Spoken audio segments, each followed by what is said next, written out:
नमस्कार मंडळी. तर कोकणातल्या आणखीन एका नवीन व्हिडिओमध्ये आपणा सर्वांचं स्वागत आहे. मंडळी, दिवाळी सुरू झाली की सर्वांच्या घरी लगबग चालू होते, ती म्हणजे फराळाची. तर मंडळी, प्रथम तुम्हाला दिवाळीच्या खूप खूप शुभेच्छा.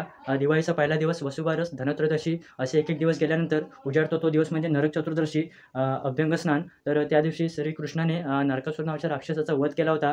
तर आपण त्या दिवशी पहाटे सर्वजण लवकर उठून अभ्यंगस्नान करतो. त्याच्या आधी आपण आदल्या दिवशी पाला आणतो, जसे की कडुनिंब, अडुळसा, निगडी असा पाला आणतो आणि तो पाला अंघोळीच्या पाण्यामध्ये टाकून सुगंधी उटणी लावून पहाटे आपण अंघोळ करतो. तसेच काकडीसारखं दिसणारं फळ म्हणजे कारेटं. तर ते कारेटंसुद्धा आपण अ, अ, नरकासूर नावाच्या राक्षसाचं प्रतीक म्हणून ते आपण डाव्या पायाच्या अंगठ्याने फोडतो आणि अंघोळ अंघोळ करतो. तर व्हिडिओ शेवटपर्यंत बघा मंडळी. गावाकडची दिवाळी नक्की बघा तुम्ही. आणि चला तर मग आपण आता व्हिडिओची सुरुवात करूया.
तर मंडळी, आज आहे नरक चतुर्दशी. तर पुन्हा एकदा माझ्याकडून दिवाळीच्या तुम्हाला सर्वांना खूप खूप शुभेच्छा. आणि आज आपण आता जाणार आहोत आपल्या गावच्या विठ्ठल रखुमाई मंदिरामध्ये दर्शनासाठी. तर तिथे आता आपल्याला गावची मंडळीसुद्धा भेटणार आहेत. तर व्हिडिओ शेवटपर्यंत बघा. लाईक शेअर करायला विसरू नका. चॅनलवर कोण नवीन असेल तर चॅनलसुद्धा सबस्क्राईब करा.